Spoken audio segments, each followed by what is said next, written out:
Hello, welcome to Kitchen Basics 101, where I teach you the bare bone basics as if you've never cooked a day in your life from the perspective of a mom. We're gonna make some lemon pepper orzo chicken, and we're gonna use chicken breasts. Usually I make this recipe with thighs, so we're trying two things today. We're trying it with breasts to make sure we get enough fat and that it tastes good, so I might add a little butter.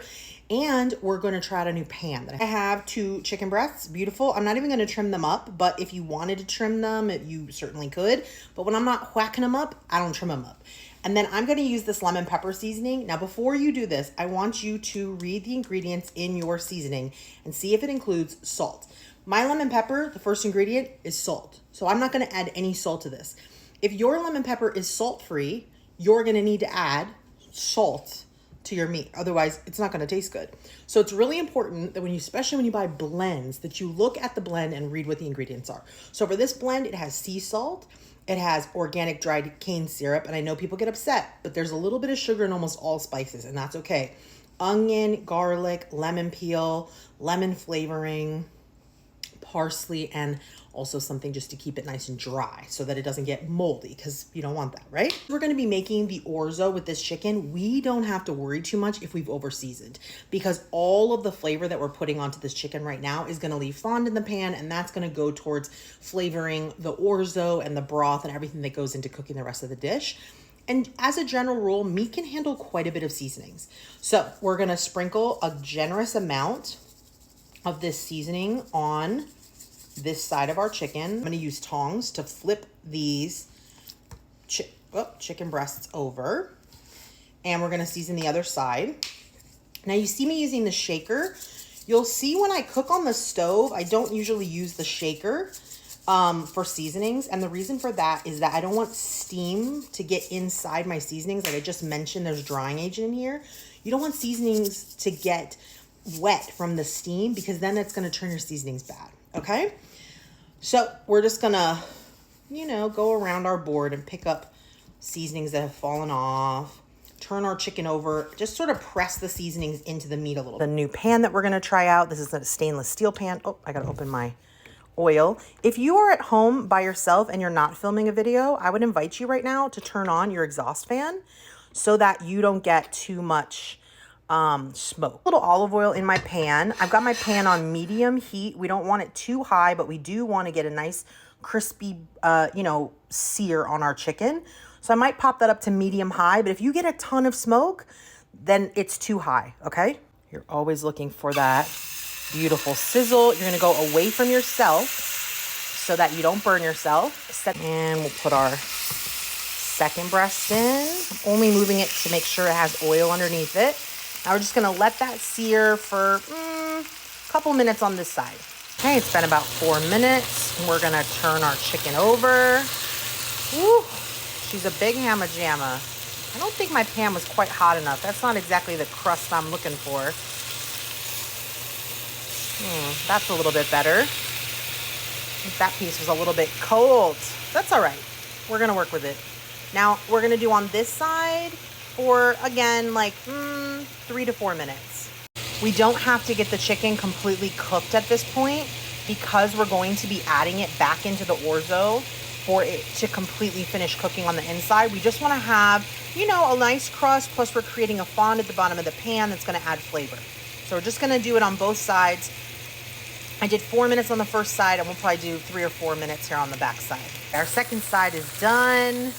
Looking gorgeous. We're gonna set it aside here on a plate. I flipped this one over to get a little more, all this beautiful fond and goodness and magic in the pan here. Yeah, we want all that. We love all that.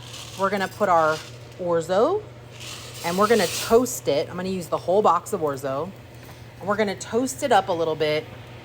These beautiful seasonings, right? And like I said, last time I used thighs, which gave off a lot more fat than the breast did. So I'm gonna add a little bit of butter here. A tablespoon of butter in here. We're gonna melt that up. Now don't worry about all these burnt bits on the bottom. We're gonna deglaze this pan in a second with some chicken stock, and that is gonna pick up all that beautiful flavor. And no, it's not gonna taste bad. It's gonna taste amazing. For some added protein and deliciousness, I'm gonna use this chicken bone broth. You can just use regular chicken stock or chicken broth if you like. I'm gonna add about 3 cups of liquid. I think there's 4 cups in the container. So I'm gonna do about 3 cups of the liquid. And then I'm gonna take my wooden spoon. I'm just gonna go around and I'm gonna scrape up all those crispy bits that were on the bottom of this pan. We call that deglazing. I wanted to measure and see if I had used 3 cups out of the 4 cups. So I poured into a measuring cup. Look at, that's almost exactly a cup left. So I just by hand poured 3 cups in. And that's what comes from experience. The more you cook, the more you'll be able to tell just by feel. You know what I mean? We're gonna nestle our chicken breasts down into our orzo and our liquid. This is gonna do 2 things. This is gonna help finish cooking our chicken, which is, let me turn this vent fan off so you can hear me. It's gonna help finish cooking our chicken, which of course we love, but it's also gonna impart the chicken flavor, more of the chicken flavor, into the orzo as it cooks. I'm gonna cover it and I'm gonna let it simmer on like medium heat for about 10 minutes and then we'll check on the orzo. Okay, I took the lid off. I gave it a little bit of a taste. And you can top the entire portion if you want with the next part, which is the lemon zest and the feta and some parsley if you want. I'm gonna do my individual portion because I like it really lemony and really feta-y, but you could do it over the whole portion if you like. So I'm just gonna do a little lemon zest.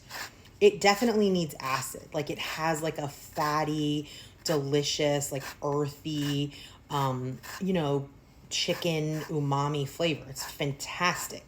But you want balance, so you want to add a little bit of acid. So I'm going to put some lemon zest on mine, and then I'll cut this open and put just a little squeeze of lemon as well.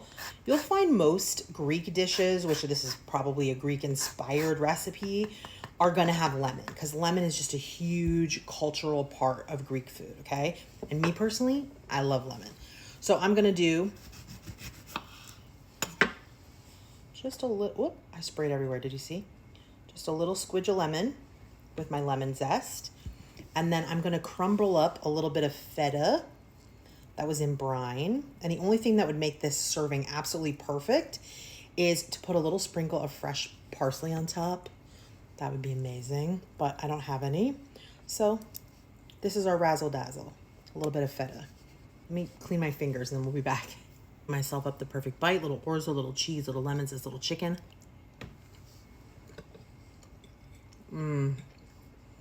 Fantastic. Lemony, salty, rich, savory. Such a simple dish, so quick and easy. 1 pan. Dinner is done. I love it. Fantastic. I could even stand more lemon, because I love lemon. I have one note, which is I normally put fresh garlic when I deglaze the pan and I add the orzo and everything. I usually put a couple cloves of fresh garlic, and I wish I had done that here because I think it could use just that little bit more garlic than my lemon pepper seasoning is giving off. But that's easily remedied. It's certainly delicious the way it is. I could certainly put some garlic on it now if I wanted to, but I've been trying to avoid the indigestion. So no more garlic for me. But that's my only note. I think I would add that little bit of garlic, and I think it makes a difference.